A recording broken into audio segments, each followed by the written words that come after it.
एक छोटा सा एग्जाम्पल आपको देता हूं।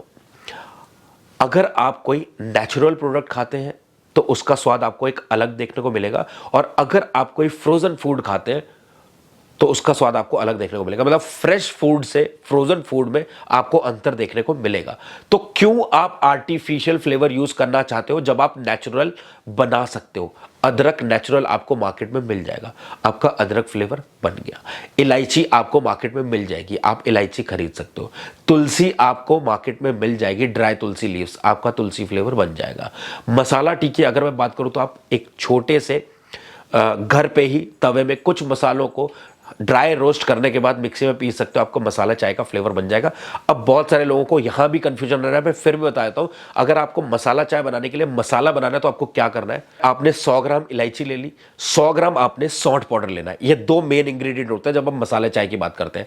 100 ग्राम इलायची, 100 ग्राम आपका सौंठ पाउडर, 20 ग्राम सौंफ, 20 ग्राम आपने ले लिया काले मिर्च, 20 ग्राम आपने ले लिया लौंग, 20 ग्राम आपने ले लिया स्टार मसाला, और इसके अलावा आपने ले ली एक बड़ी इलायची। इस मेजरमेंट की अगर मैं बात करूं 100 ग्राम की, तो एक बड़ी इलायची। जायफल मत डालना क्योंकि इसके अलावा आपको चाहिए दालचीनी, तो 20 से 25 ग्राम आपकी दालचीनी। अब आप ये मेजरमेंट समझ लो। इसी को अगर आप 500 ग्राम करते हो तो 500 ग्राम इलायची, 500 ग्राम आपका सॉल्ट पाउडर, और बाकी 50-50 ग्राम के आसपास, या जो भी आप मेजरमेंट अपने हिसाब से रखना चाहते हो, थोड़ा बहुत चेंजेस करना चाहते हो, वो सारे मसाले आप अपने मेजरमेंट के अकॉर्डिंग ऐड करोगे। मिक्सी थोड़ा सा ड्राई रोस्ट करोगे तवे पे, नॉनस्टिक पैन पे, और उसको मिक्सी में ब्लेंड कर लोगे। आपका मसाला चाय के लिए मसाला भी बन गया। अब क्या आपको इसके लिए बहुत बड़ी बड़ी कंपनी को अप्रोच करने की जरूरत है? बिल्कुल भी नहीं। सिर्फ 5,000 में भी आप शुरू कर सकते हो। मैं अपनी बहुत सारी वीडियोस में आपको बता चुका हूं। एक बर्नर चाहिए, एक टेबल चाहिए, एक पैन चाहिए, आपका काम शुरू। एक बैनर आपने लगवा लिया फ्लैक्स प्रिंटिंग करा के आगे कि चाय मात्र 10 रुपए। अगर आप और स्पीड चाहते हो तो आप 2 बर्नर रख लो, और 2 बर्नर में आपकी सबसे ज्यादा, मैंने बोला हाईएस्ट सेलिंग चाय 2 होती है, अदरक और इलायची वाली। 2 बड़े बड़े पतीलों में आपकी अदरक और इलायची वाली बन रही है।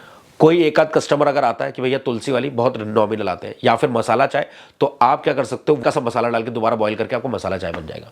तो जो आपके मन में ये कंफ्यूजन होता है ना कि भैया चाय का बिजनेस कितने पैसे में शुरू होगा, कौन सी कंपनी से मसाला ले, ये सॉल्व हो गया होगा। एक और सबसे बड़ा क्वेश्चन जो आपके मन में आता है कि भैया चाय का बिजनेस करना है तो क्या दुकान में ही करूं? हम समझते हैं कि आप चाय का बिजनेस कर रहे हैं, बजट आपके पास कम है, तो आप रोड के किनारे ठेला लगा लो, आप टेबल लगा लो।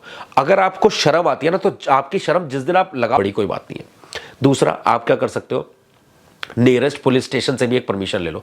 एसएचओ को एप्लीकेशन लिखो कि भैया मेरी आर्थिक हालत कमजोर है और मैं अपना छोटा सा चाय का धंधा यहाँ पर लगाना चाहता हूँ, कृपया अब मुझे आपकी अनुमति चाहिए, या कुछ भी आप लिखोगे ना, तो आपने क्या एक इंटीमेशन दे दिया। समझ रहे हो आप? बाद में पुलिस भी तंग करती हो तो आप कह सकते हो कि हमने एसएचओ साहब को एप्लीकेशन दे रखी है। जहां से आपको मुश्किल आ सकती है ना, वहां से पहले ही परमिशन ले लो, मैं हमेशा कहता हूं। दूसरा, आपको एफएसएसआई रजिस्ट्रेशन करवाना पड़ता है।